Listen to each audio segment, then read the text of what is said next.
आप सभी का शैलेश अग्निहोत्री के चैनल पर एक बार फिर से बहुत बहुत स्वागत है। स्टूडेंट, हम लोग जीओसी पढ़ रहे हैं और इस क्रम में हम लोगों ने इंटरमीडिएट्स, इफेक्ट्स, जो इलेक्ट्रॉनिक इफेक्ट्स होते हैं सारे पढ़े। आज हम लोग इस सेशन में हमारा लास्ट इफेक्ट पढ़ रहे हैं, इलेक्ट्रोमरिक इफेक्ट। देखते हैं ये इलेक्ट्रोमरिक इफेक्ट क्या होता है, ये कहां पर लगता है और किस प्रकार से ये रिएक्शन को हेल्प करता है। तो ये सारे फंडामेंटल बेसिक्स हम लोग पढ़ेंगे। देखिए बच्चों, इलेक्ट्रोमरिक इफेक्ट क्या है। इलेक्ट्रोमरिक इफेक्ट एक टेम्परेरी इफेक्ट है। सबसे पहले एक बात समझें, inductive effect, mesomeric effect, hyper conjugation effect, ये तीनों परमानेंट इफेक्ट होते हैं। परमानेंट इफेक्ट का मतलब ये मॉलिक्यूल के ग्राउंड स्टेट में लगते हैं, ये हमेशा मौजूद होते हैं, ये किसी की मौजूदगी अगल बगल हो चाहे ना हो इस पर निर्भर नहीं करता। इलेक्ट्रोमरिक इफेक्ट ये टेम्परेरी इफेक्ट है, ये हमेशा नहीं लगता है।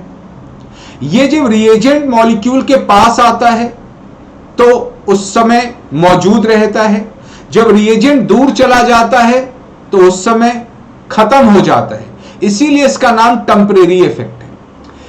इसमें होता क्या है, it is shifting of pi bonds as a reagent approaches it. किसी मॉलिक्यूल में यदि कोई पाई बॉन्ड है, अनसैचुरेशन है, रिएजेंट के उसके नजदीक आने पर जब पाई बॉन्ड प्रभावित होता है और शिफ्ट होता है, या तो रिएजेंट की तरफ या तो रिएजेंट से दूर, इसको इलेक्ट्रोमेरिक इफेक्ट बोलते हैं। Original distribution restores as the reagent goes away. अगर रिएजेंट टकरा के रिएक्शन नहीं करता है, वापस चला जाता है, तो जैसे पाई बॉन्ड का डिस्ट्रीब्यूशन पहले था वो अपने ओरिजिनल डिस्ट्रीब्यूशन में पहुंच जाता है और अब पोलराइजेशन नहीं रहता है। अब आप बात समझें, यहां पर दो प्रकार के इलेक्ट्रोमरिक इफेक्ट हम लोग देखने को मिलता है। एक होता है प्लस ई और दूसरा होता है माइनस ई। प्लस ई इफेक्ट का मतलब होता है रिएजेंट जब पाई बॉन्ड के करीब पहुंचता है, पाई इलेक्ट्रॉन्स रिएजेंट की तरफ शिफ्ट हो जाए तो वो प्लस ई होता है, और यदि रिएजेंट पाई बॉन्ड के पास पहुंचे और पाई इलेक्ट्रॉन्स रिएजेंट से दूर चले जाए तो उसको माइनस ई इफेक्ट बोलते हैं। इसके उदाहरण से चीजों को समझते हैं। ये रहे इनके उदाहरण। ये प्लस ई का हमने उदाहरण दिया है, बहुत सरलता से आप इसको समझिए। ये आप पाई बॉन्ड देख रहे हैं, यहां पर आपके पास पाई बॉन्ड है, ये रिएजेंट है जो अभी दूर है।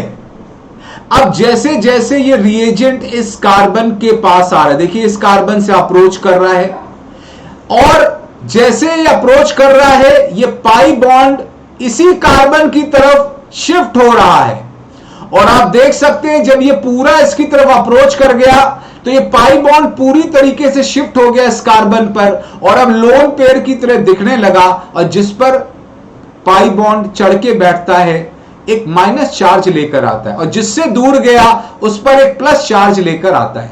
तो आप देख सकते हैं यहां पर रिएजेंट जिस कार्बन पर गया, पाई बॉन्ड की शिफ्टिंग भी उसी कार्बन की तरफ हुई।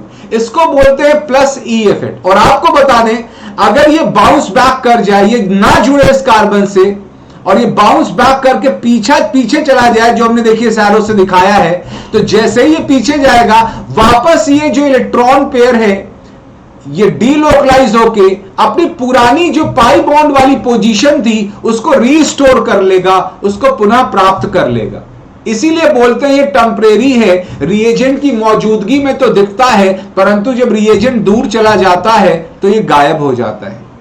अब माइनस ई इफेक्ट की तरफ बढ़ते हैं। यहां आप देखें ये कार्बोनिल ग्रुप है, सी डबल बॉन्ड। अगेन यहां पर आप पाई बॉन्ड देख सकते हैं जहां पर अभी पोलराइजेशन होने वाला है। ये रिएजेंट OH माइनस फिलहाल दूर है, और ये धीरे धीरे अपना प्लानिंग करके इस कार्बन को अप्रोच करता है। बच्चों, जैसे ये इसको अप्रोच करता है ये पाई बॉन्ड इससे दूर भाग जाता है।